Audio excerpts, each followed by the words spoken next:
Welcome to the Revenue Café. The Revenue Café podcast is brought to you by Breadcrumbs, the revenue acceleration platform. In each episode, we will bring you interesting conversations on all things sales, marketing, and CX related. The hope is we will help you along the path to revenue acceleration and entertain you along the way. Hey everyone, welcome to another episode. We have Mike Nauls from Profisee. They are a master data management platform. Please, Mike, correct me if I got that wrong. You're good.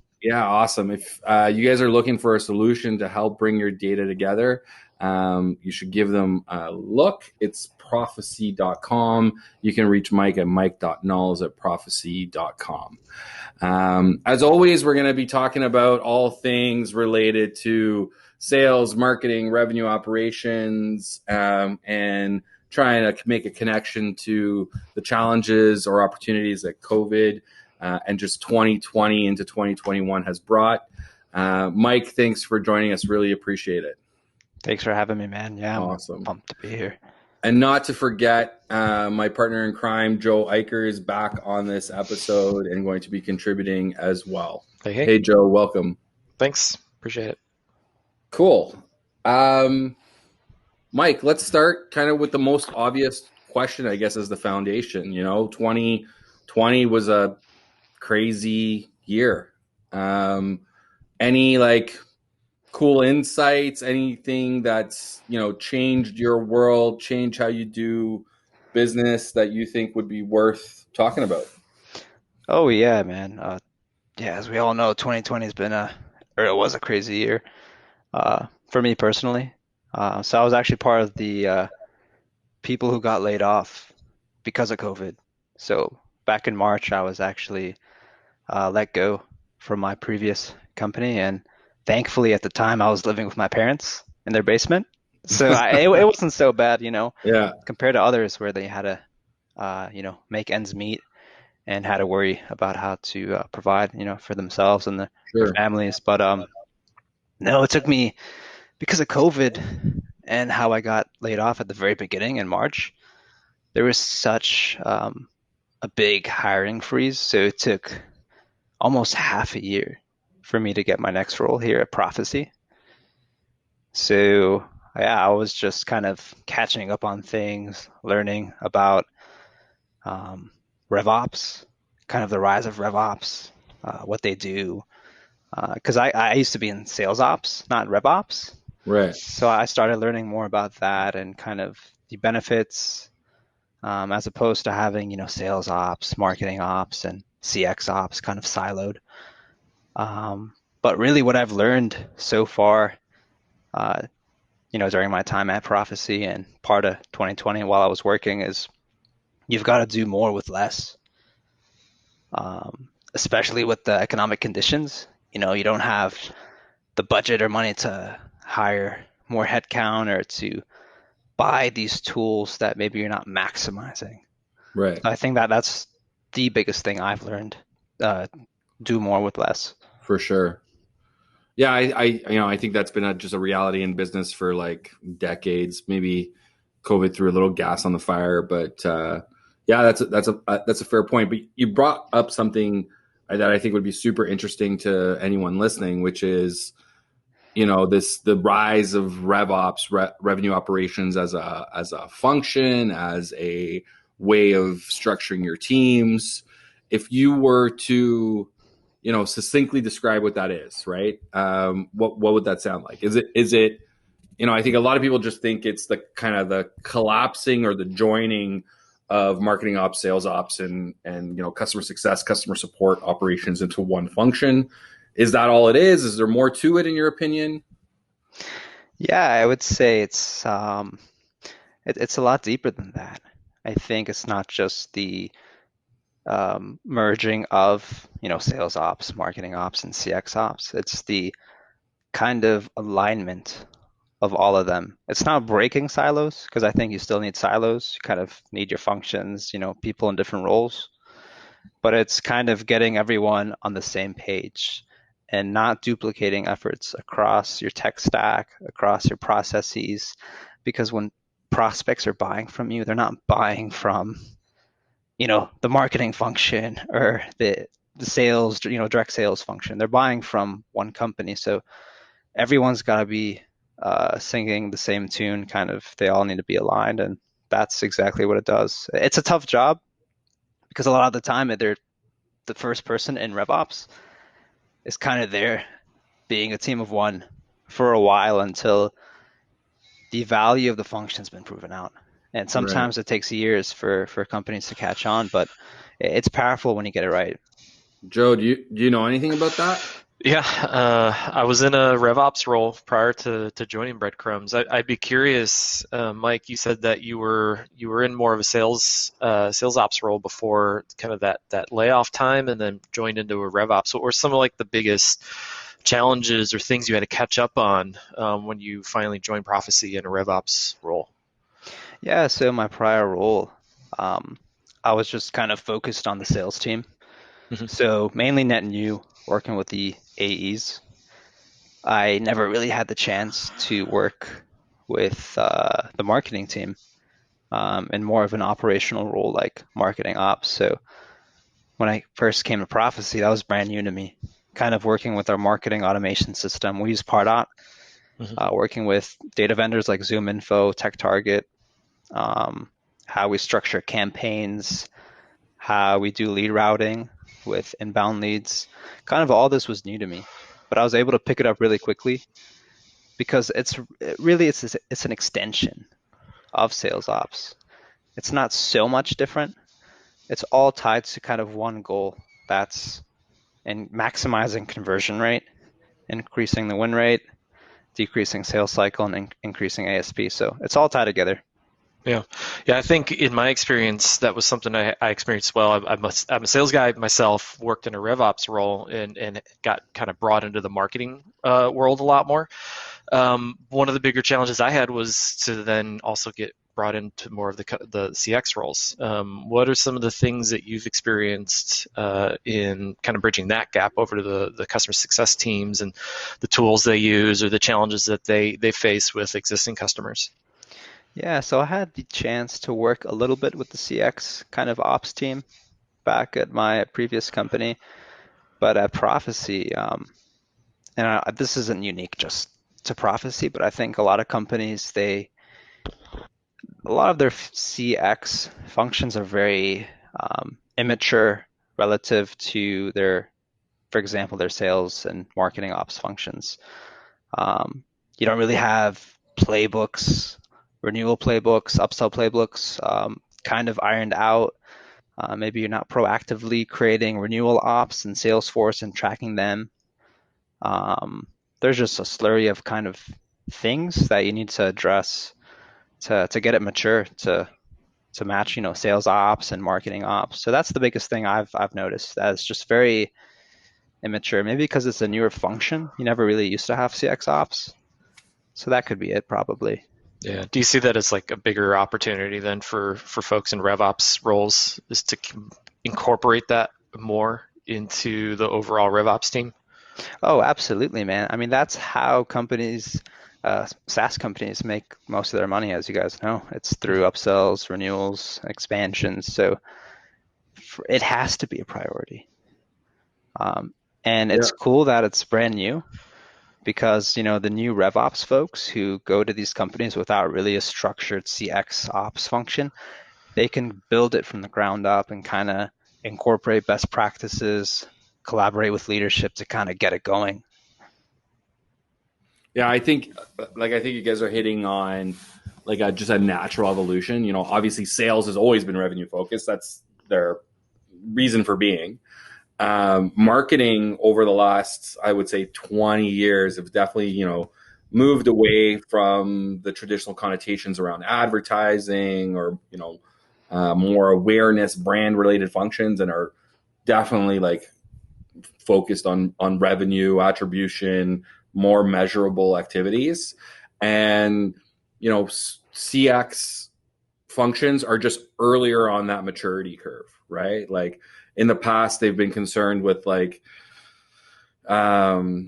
NPS scores and CSAT scores, and making sure people are happy, and that's great because there's a direct correlation with expansion revenue, retention numbers, and all that kind of stuff. But getting closer to the revenue as the metric, be it revenue retention or revenue expansion, that's just the natural progression. And so putting all of that under a single operational layer just makes total sense in my view. At this point, I'd have to, I'd be remiss if I didn't make a shout out to my good friend Jason Reichel at a company called Go Nimbly. They're definitely kind of like leaders in this RevOps space. And, Jason, I think, would say, and he'll correct me at some point if I'm misquoting him here, that really RevOps is about finding like actual operational changes across that entire like customer journey that ultimately positively impact revenue, right? So like it could be, within your sales stages, you notice like a massive drop in conversion after sending out a proof of concept proposal or something. So you identify that, you're like, okay, what are the elements in this sales stage, and what are the things that we can tweak to actually fix that? And that's really what RevOps should be. But I think in some companies, it's more about just, the plumbing for like maintaining the plumbing for the status quo, maybe doing some reporting, but it's not really about operationally attacking problems. Would you say that's true in general? And is that the case at Profisee? Oh yeah, that's very true, especially for companies who have just maybe introduced RevOps, or maybe had sales ops and marketing ops and consolidated all of them into one, like RevOps. I think for those companies, a lot of the time RevOps is they're firefighters. They're very reactive. They're kind of told what to do. They go do it. They build reports in Salesforce, for example. They troubleshoot. They kind of keep the status quo going instead of being proactive. And I think it takes time to build trust and to really prove out the value and kind of get a seat at the table and become an advisor. But I think with a lot of companies who are new to RevOps, RevOps starts as kind of a doer, order taker, and then naturally they become that advisor to everybody, the CRO, VP of sales, VP of marketing, SDR team, kind of everybody at the company. Mm-hmm. Yeah, I think again to kind of lean on Jason's worldview, and I'm really aligned. I think RevOps as a function will really start to add incremental value to businesses when people in those roles are actually acting as operators, right? Mm-hmm. Where like we're actually changing, experimenting, optimizing different operational elements across the entire journey across all of those functions. When that becomes a reality in a company, I think they're going to unlock some serious upside, in my opinion. Yeah. Cool. So like you mentioned that unfortunately, casualty of COVID early on, luckily found a great opportunity at Profisee. Was there a little bit of like cause and effect there? Was Profisee looking to do RevOps as a result of COVID? Was it just coincidence? Like what's the story there? Yeah, I think it was kind of a bit of both. I think it was just perfect timing, coincidence. Maybe the hiring freezes kind of wore off a little bit towards September, and I finally, found a breakthrough at a company like this. But I think maybe it's a realization as well of, we need RevOps because we need to do more with less. We kind of need to get our processes straightened. We need to get our data cleaned up, not just for the current state, but for the future. Because they're private equity backed, but they want to expand, they want to grow their team, they want to grow their revenues. So in order to do that, I think they realized, okay, we need to hire somebody in this role, not for today, but for 6 months, 1 year out. Cool. So I guess just to like continue this thread a little bit, any of the challenges that came with, 2020 realities, be it like remote work or, any other challenges that you might have experienced, has that impacted the role? Has that impacted how you do things, priorities, tactics? Anything interesting there that you care to share? Yeah, I think, traditionally you had your sales reps and territories kind of based on geographies. And there would be a lot of kind of in-person travel, especially for these bigger deals in enterprise. Yeah. But with COVID, of course, everyone's working from home. Everyone's doing, Zooms, Teams, sending emails back and forth. So I think there was a huge kind of gap when companies moved to work from home. For example, there's such a lack of asynchronous selling, I think, because, it used to be in person, kind of, we never used to have the need to do that kind of stuff. Right. For example, instead of sending a proposal, a PDF proposal via email and then setting up a meeting, why not just set up an interactive deal room with the, pricing, kind of the impact, the summary, all that kind of stuff, and have your champion sell on you or sell, on your behalf when you're not selling.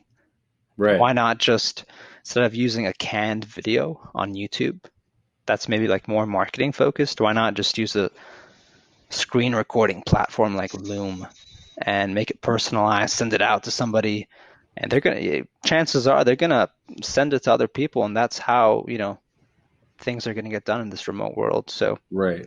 big technology gap, I think, that companies are missing out and starting to fill the gaps right now. For sure. Yeah, Sorry, Joe, just before you jump in, the deal room, like, are you guys using some cool tech for that? Like, what does that look like? Not yet. We're Okay. working towards it though. So, these tech providers like DealHub, a great tool by the way, they have this virtual deal room where kind of you have the proposal, you have all the info, not just for the champion and whoever you're sending it to, but maybe the economic buyer. You have the metrics laid out there for them. And you can kind of, it's shareable. It's like a microsite. You can add people to it. They can add comments to it. You can see who's viewed it, what page, when, for how long, that kind of stuff. So it makes it super cool. You can understand, what's working, what's not, who's engaged, and if someone isn't engaged and they need to be engaged, what's the plan to get them engaged? Yeah, that's cool. Sorry, Joe, I cut you off. What were you going to say with that? Yeah, no worries. It was pretty similar, actually, in a way. I mean, I think you brought up asynchronous selling as sort of kind of a newer thing with COVID, and I think that kind of goes along with just SaaS selling in general. I think a lot more younger buyers are out there, right? And they want to buy on their terms, right? And they don't necessarily want to sit through a prolonged sales cycle and all that. So it sounds like, there's some tools that you guys are potentially using to enable that. What were some of the things or some of the learnings you had with COVID now in like trying to sell in this kind of new day and age where everything's more hosted online, where you've got people viewing videos instead of listening to pitches? Yeah, I think you've got to be on at all times. It's tough because everyone's more available, but they're more busy as well. Their calendars are booked. Yeah. But the thing is, they're not traveling. So, I mean, it's easy to set up a Zoom meeting to discuss something for 30 minutes, do these, small check-ins. Doesn't have to be like an hour-long meeting like it used to be. I think just keeping up to date and getting in front of someone's face. I think it's harder to do without asynchronous selling and tools like a Loom or a DealHub, for example. Got it. Has your team caught on to like text message, like communication and things like that, or have you not gone that far? Not yet, man. Well, one step at a time. Yeah. Mm-hmm. We're working towards it maybe, Got it. Joe, are you using Looms? I have in the past for sure. My whole goal is to find as many ways to help kind of enable those champions, like you said, Mike, enable Yeah. them to kind of do your job for you after you've made those first couple calls. Because I think most organizations are just inherently flatter than they were, Yeah. years ago. And so, you can sell to your one person, but they've got to go talk to four other departments to get buy-in on some of this technology now. And they don't want to sit through, a demo every time. Right. Oh So, yeah. so having a Loom video where you can show the value, having, proposals built in a way that, they're easily distributed, and then tracking stuff for the reps that are doing it. Like we use HubSpot and being able to track who's viewed what documents and when they've opened emails. Like it's all super important to just kind of make the friction a lot less for both the sellers and the buyers, I think. Yeah. What else are you guys using? Kind of curious for asynchronous selling. It's mostly HubSpot tools right now, and then things like Vidyard for like uploading quick videos or quick demos, stuff like that.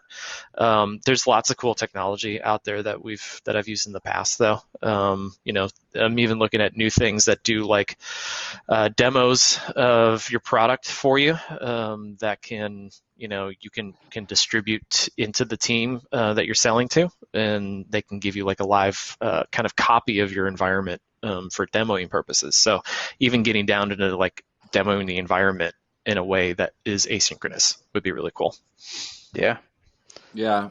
I think like just to add it from like a broader strategy perspective, we have this like freemium flywheel motion where we're serving everybody from like very small businesses all the way up to like large mid market, and any one of them can jump into our free offering and play with it, right? So you can try before you buy, which is like the most I think asynchronous selling motion you can do, right? Like it's up to the prospect to discover, and then we engage at the right time to try and convert them to a customer. So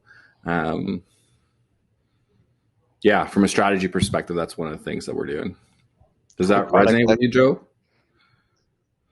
Yeah, for sure. I think a lot of businesses, yeah, they do. They try to get as close as they can to freemium, right? By sign up for a demo, providing videos and stuff online. But as soon as you unlock just straight up freemium, then you've got a whole different sales cycle that allows people to like product qualify themselves right off the bat, right? And you're not having to worry about do they even know what they're talking, like do they know what to click on, do they know where to look, do they know where to like find the immediate value. They've already done that. Yeah, product-led growth is brand new. It's super cool. Like you can integrate your product and track usage, and then like you said, what was it called? Product qualified lead or Sure. something like that. Yeah. Mm-hmm. For sure. Cool. Listen, so we talked a little bit about 2020. We've talked a little bit about the rise of RevOps. What does all of this look like in 2021? We're like a quarter of the way through. Obviously people have done a ton of pivoting over the course of 2020. What's this year look like? Any kind of key strategies, any tactical shifts, any predictions in terms of what the world's going to look like by the end of the year? Man, that's a great question. Really more the same, kind of the same theme as 2020, like do more with less. And naturally you're going to have to, because you're not going to have as much money as you used to in the past to buy stuff and hire more people. So one cool thing we've been doing at Profisee is we're trying to get the data in front of the people who really need it. So the reps and the leaders. So you know how in kind of like old school, someone would come to you with a report that needed to be done in Salesforce, kind of, hey, I need this report. Can you do it for me? So what we're doing right now is we're rolling out Clary, and it's super cool. You can kind of set up views and have the reps and leaders actually go in and just play around with the data, group it, kind of look at the filters, that kind of stuff. So you get them in there instead of them having to come to you. They're immersed with the data. They know more what's going on with their deals than they would have if they had just, come to me, hey, I need a report. Yeah, Yeah, just making it more accessible, the data. for sure. Yeah, I also think that that's been a trend for a long time. Kind of like, um, I ran a project at a previous company called Project Data Democracy. Just getting the information into the hands of people that need it without having to use an intermediary.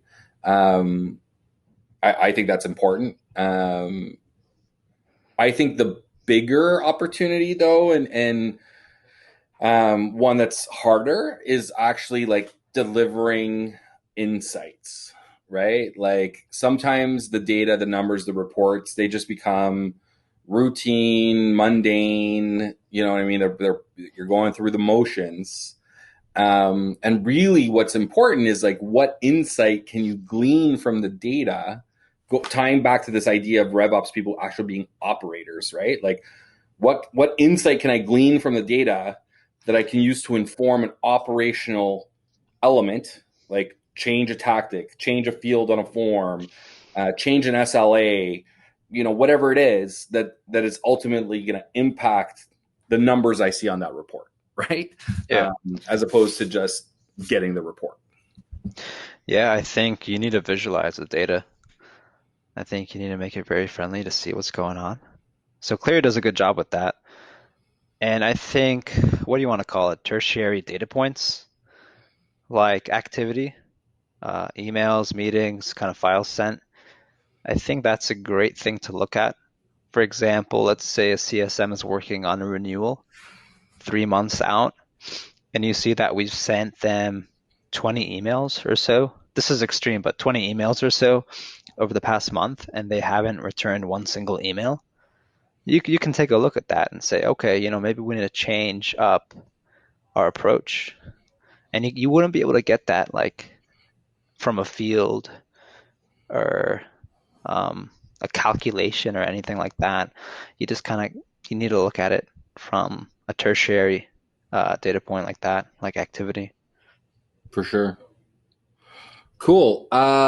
Listen, to kind of wind down the conversation. Given the experience that you've had over the last little while, the learnings around the last couple of years, what kind of 2 or 3 pieces of guidance or tips, whatever term you want to use, would you give to somebody, whether they're starting off in the RevOps world, whether they've been doing it for a while? What are like the 2 or 3 things that you think have allowed you to do your job well, would help people, succeed in that space? Yeah, so I've got 2 big things for all those people out there who want to get into RevOps. First, learn it as much as you can. So I use Google all the time. It's so, old school, and I use Medium too. Kind of just, I'm on there all the time, just looking at bite-sized articles and information. Just kind of, getting my reps in, just continually learning, kind of understanding best practices, that kind of stuff. It's kind of hard to do because RevOps is kind of new. There isn't so much content out there like there is for sales and like sales methodology, that kind of stuff. But just get into it, learn as much as you can. And the second thing is be involved in the community. So a lot of new RevOps groups and communities are popping up.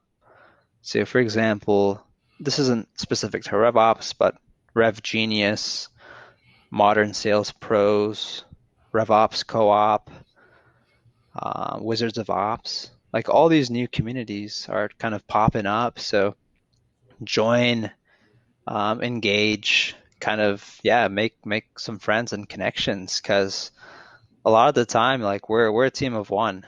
We don't have anyone to vent to or kind of complain to. So yeah, make friends with people in the same kind of area as you, so you can kind of like, just vent, talk to each other, bounce ideas off each other too. So For that's sure. what I would say.